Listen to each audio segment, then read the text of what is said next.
Okay ষ্টুডেণ্টসকল, আমি এতিয়া question number 2 লৈ গৈছোঁ। কুৱেশ্যন নম্বৰ 2টোত কি দি আছে, যদি প্ৰথম পদ এ আৰু সাধাৰণ অন্তৰ ডি, তেন্তে তলত দিয়া ধৰণৰ তেন্তে প্ৰতিটো এ পিৰে প্ৰথম 4টা পদ লিখা। প্ৰথম আমি 4টা পদ উলিয়াব লাগে। আমাক প্ৰথম পদ আৰু সাধাৰণ অন্তৰ দিয়া আছে।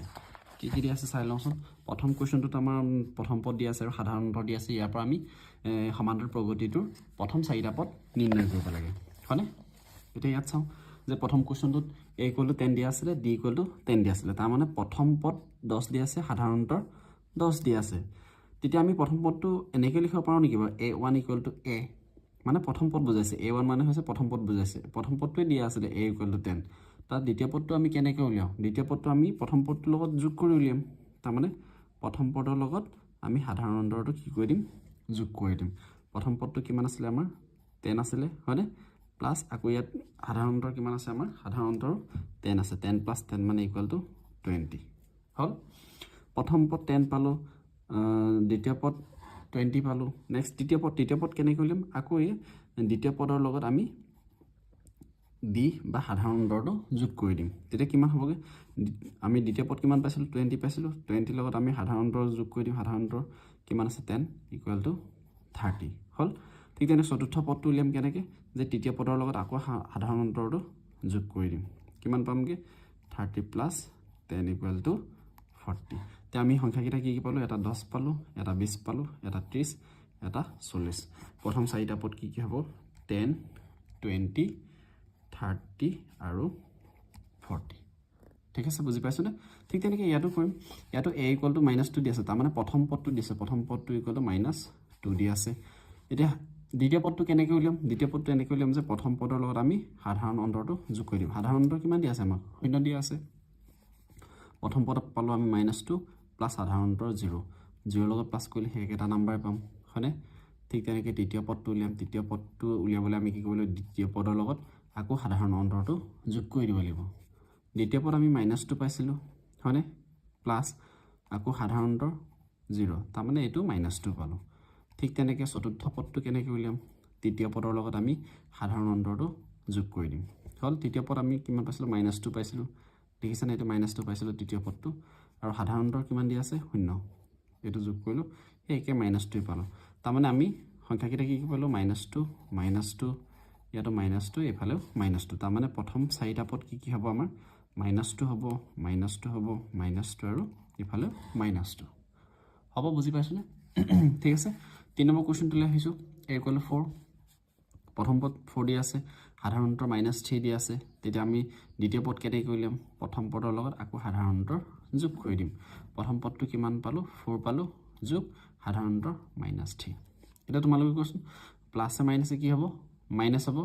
4 পৰা 3 গ'লে 1 থাকিব। বুজি পাইছোঁনে?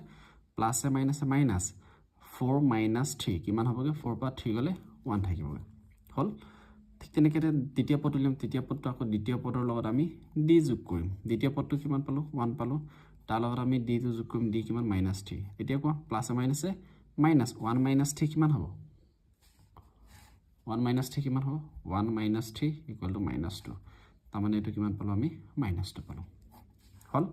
তাৰপিছত চতুৰ্থ পদ আমি কেনেকৈ উলিয়াম, চতুৰ্থ পদটো আমি কেনেকৈ উলিয়াম, যে তৃতীয় পদৰ লগত আমি আকৌ সাধাৰণ অন্তৰটো কি কৰি দিম, যোগ কৰি দিম, হয়নে? তৃতীয় পদটো আমি কিমান পাই আছোঁ, -2 পাই আছোঁ। -2 প্লাছ সাধাৰণ অন্তৰ কিমান আছে, -3, ইয়াত -3। প্লাছে মাইনাছে মাইনাছ, হয়নে?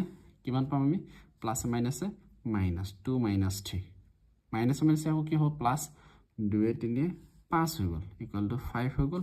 কিন্তু ডাঙৰ সংখ্যাৰ আগত মাইনাছ আছে কাৰণে ইয়াত আমি মাইনাছ দিম, এনেকৈ।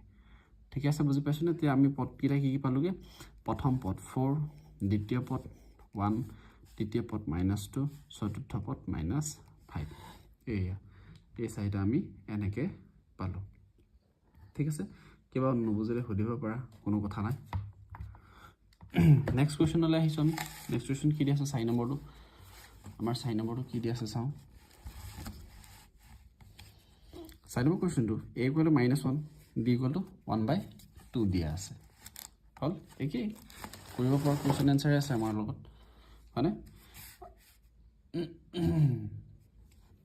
আমি 4 নম্বৰ কুৱেশ্যনটোলৈ আহিছোঁ ইকুৱেল টু -1 হয়নে প্ৰথম পদ -1 দ্বিতীয় পদ আমি কেনেকৈ কৰিম যে প্ৰথম পদৰ লগত আমি সাধাৰণ অন্তৰটো যোগ কৰি দিওঁ হয়নে বুজি পাইছনে যে আমি প্ৰথম পদৰ লগত সাধাৰণ অন্তৰটো যোগ কৰি দিম প্ৰথম পদ কিমান আছিলে -1 সাধাৰণ অন্তৰ আছিলে 1/2 ইকুৱেল টু কিমান হ'বগে দুইটাকে প্লাছ মাইনাছ কৰিলে মাইনাছে প্লাছে মাইনাছ হ'ব 2 × 2 + 1 হয়নে ইকুৱেল টু কিমান হ'বগে -1/2 বুজি পাইছনে এইটো সিম্পলিফাইটো যে 2 × 2 + 1 1 মাইনাছ এটা আছিলে কাৰণে মাইনাছ দিলোঁ এইটো হয়নে মাইনাছে প্লাছে মাইনাছ 2 পৰা 1 গ'লে -1 -1/2 ঠিক তেনেকৈ তৃতীয় পদটো উলিয়াম তৃতীয় পদটো উলিয়াবলৈ কি কৰিব লাগিব আমি দ্বিতীয় পদৰ লগত আমি কিমান যোগ কৰিব লাগিব দ্বিতীয় পদৰ লগত আমি আকৌ সাধাৰণ অন্তৰটো আমি যোগ কৰি দিব লাগিব দ্বিতীয় পদটো কেনেকৈ উলিয়াম যে দ্বিতীয় পদৰ লগত আমি সাধাৰণ অন্তৰটো যোগ কৰি উলিয়াম হয়নে দ্বিতীয় পদটো আমি কিমান পালোঁ -1/2 আকৌ আমাৰ সাধাৰণ অন্তৰ কিমান আছে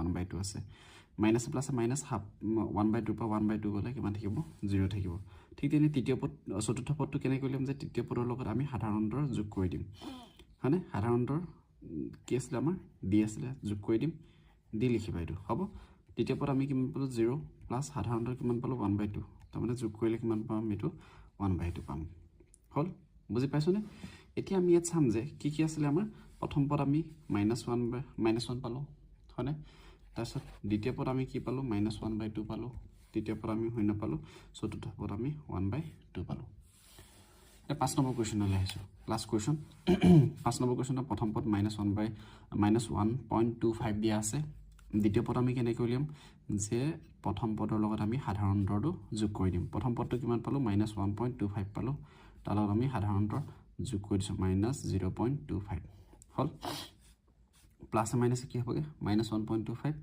প্লাছে মাইনাছে -0.25 হ'ল মাইনাছ মাইনাছে প্লাছ হ'ব দুইটাকে প্লাছ কৰি দিম কিমান পামগে -1.50 পামগে হ'ল তাৰমানে আমি দ্বিতীয় পদটো কিমান পালোঁ -1.50 পালোঁ তো দ্বিতীয় পদটো উলিয়াবলৈ দ্বিতীয় পদৰ লগত আকৌ সাধাৰণ অন্তৰ যোগ কৰিব লাগিব দ্বিতীয় পদ -1.50 প্লাছ সাধাৰণ অন্তৰ আমাৰ কিমান আছে -0.25 আছে হ'ল প্লাছে মাইনাছে কি হ'ব মাইনাছ লিখিম 1.50 প্লাছে মাইনাছে আমি কি লিখিম মাইনাছ লিখিম 0.25 সেইটো মাইনাছে মাইনাছে প্লাছ হ'ব তাৰমানে কি হ'ব -1.75 হ'বগৈ ঠিক তেনে ফ'ৰ্থ টাৰ্মটো উলিয়াম ফ'ৰ্থ টাৰ্মটো কি কৰিম যে থাৰ্ড টাৰ্মৰ লগত আমি সাধাৰণ অন্তৰ যোগ কৰিম থাৰ্ড টাৰ্ম আমি পালোঁ -1.75 তাৰ লগত আমি সাধাৰণ অন্তৰ এইটো যোগ কৰি দিম -0.25 সেইটো প্লাছ কৰিলে আমি কিমান হ'ব প্লাছ মাইনাছে মাইনাছ মাইনাছে প্লাছ হ'ব তাৰমানে এইটো প্লাছ মাইনাছ কৰিলে আমি 2.0 পামগৈ হ'ল তো চাৰিটা পদেই পালোঁ আমি কি চাৰিটা পদেই হ'ল কি পালোঁ -1.25 হয়নে তাৰপিছত আৰু এটা কি পালোঁ -1.50 3 নম্বৰ পদটো -1.75 4 নম্বৰ পদটো -2.0 ঠিক আছে ওকে আমি গৈছোঁ এতিয়া নেক্সট কুৱেশ্যন নম্বৰ 3 লৈ যাওঁ